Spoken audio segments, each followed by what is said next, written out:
Hello mga mi! For today's video, eto nga si Gasi papasok na ulit. Pang third day na po ni Gasi ngayon at kahit papaano rugo, Diyos ko, nakakasurvive kami!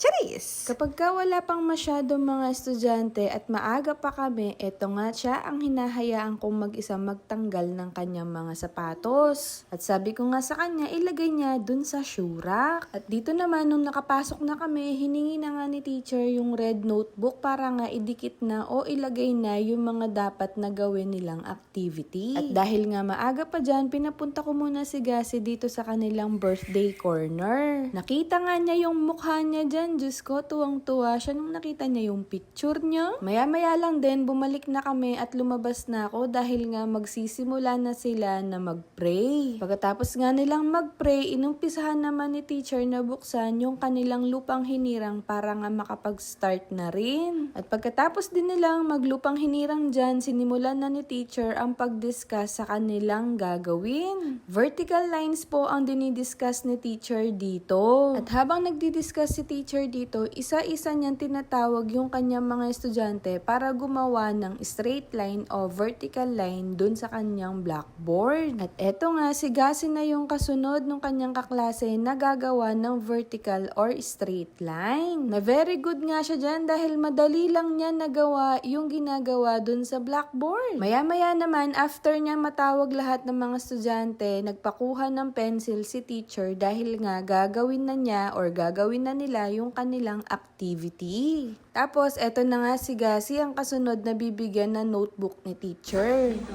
Yan. Pababa. Pababa. No. Ilakad mo yung kamay mo. Lagay mo dito. Tapos lakad. Yan. O, isa pa. Dito. Magawa ka dito. Pababa. Going down. Very good, Gazi. Next. Dito. Dito na. Sa taas. Sige. Wait lang po ha. Tapusin ko lang po si Gazi bago ako lilipat. Hindi, tuturuan ni teacher. Turuan ko kayo, be. Wait lang po. Isa-isa lang, ha? Next. Ito. Sa kanan ka, no? Kanan. Dito, no? Very good, Gazi. Next. Dito, Pinayag mo Gazi. yung madam. Wait lang po. Wait lang. Opo, isa. Meron pa sa likod yan. Wait mo lang sa picture. Very good. Si Sis nagamat yan. Sige, sinak. Sige. Buwan madam. Sandali lang po, ha? Tatapusin ko kayo lahat. Don't worry. Nakuha ko na po kanya ketang kabilanan. Okay, very good, Gazi. Galing naman. Meron pa, one more. Dito na lang. Dito muna sa taas na. Next po, Chelsea.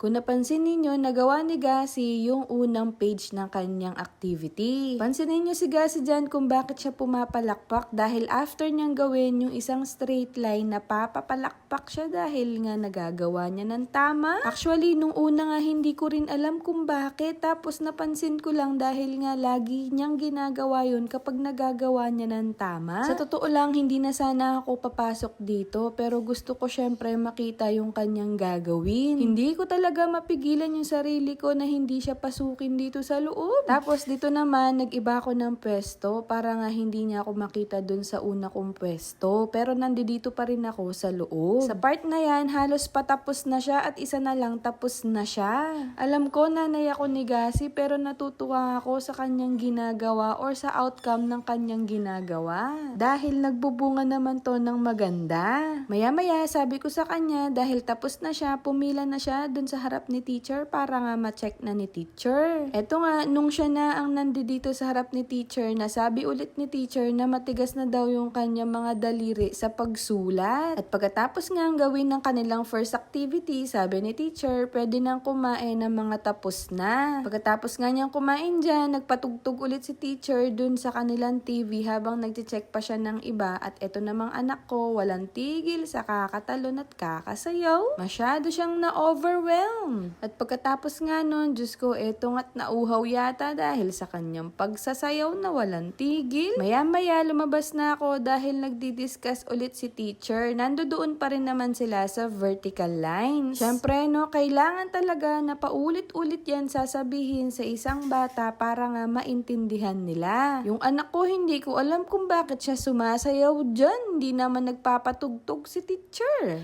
Maya-maya ulit, tumuha ulit sila ng pencil para nga gumawa ulit sila ng vertical lines. Pero this time, si Gasi na lang talaga mag-isa. At saka pinigilan ko talaga yung sarili ko na hindi pumasok habang gumagawa siya ng kanyang activity. Hindi pa rin mag-sink in sa aking utak na talagang estudyante na tong anak ko. Tuwang-tuwa nga siya dyan habang nakakagawa siya ng straight line. Napapatingin nga siya sa likod dahil hinahanap niya ako. Tapos nga nung nakita nga niya ako dito sa likod sa may bintana, tumayo nga siya para nga mag-high five. Akala ko nga nung una kung anong tinitignan niya dun sa likod. Ngayon pala ako pala yung hinahanap niya para mag-high five. Mabilis nga lang natapos yung kanyang activity dahil nga hindi na baling yung kanyang attention sa ibang bagay. Sa part na yan, halos isa na lang ang kanyang gagawin. Siguro tinitignan niya lang yung pila kung anong gagawin niya after niya dyan. Nung natapos na nga niya yung kanyang activity, tumayo na nga siya dyan para pumila kasama ng kanyang mga kaklase. Sa part na yan, pumasok na ako dahil nga baka magkatulakan at may mga hawak na lapis sa mga batang maliit. Syempre no, mga bata lang yan at hindi nila alam ang kanilang ginagawa. Pero dahil advance nga tayong mag-isip, kaya pumasok na ako dahil ayokong may mangyari. Pero don't worry, wala namang nangyari. Nag-overthink lang talaga ako.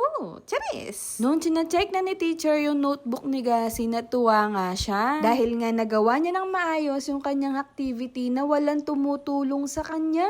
At saka natutuwa siya kay Gasi ngayon dahil nga matigas na yung mga daliri niya at nakakapagsulat na siya ng maayos. Nung nag-sit-in kasi kami sa kanila ng 3 buwan, ay Diyos ko, hirap pa si teacher na pasulatin si Gasi sa kanyang mga notebook. Then after ng kanilang activity, eto nga, pinapaalala lang ulit ni teacher yung vertical line bago sila umuwi. Maya-maya lang din, eto nga, tumayo na lahat sila para mag-pray at nang makauwi na. Yung iba nga dyan, uwing-uwi na, Diyos ko, darugubalo makanano lang mamamiglas, kempa manuli. Charis! After nga namin ni Gasi dito sa school, pumunta muna kami sa Pure Gold malapit dito sa amin. Namili lang ako ng konting grocery na mga kulang ko pa dito sa bahay. Naka-e-bike lang din po kami ni Gasi pagpunta dito sa may Pure Gold. Tignan nyo yung batang malit, gustong-gusto niya siya yung magtulak ng cart namin. At pagkatapos din namin mag-grocery, umuwi na rin kami kaagad dahil nga baka maabutan kami ng malakas na ulan. Yun lang, tapos na. Bukas ulit.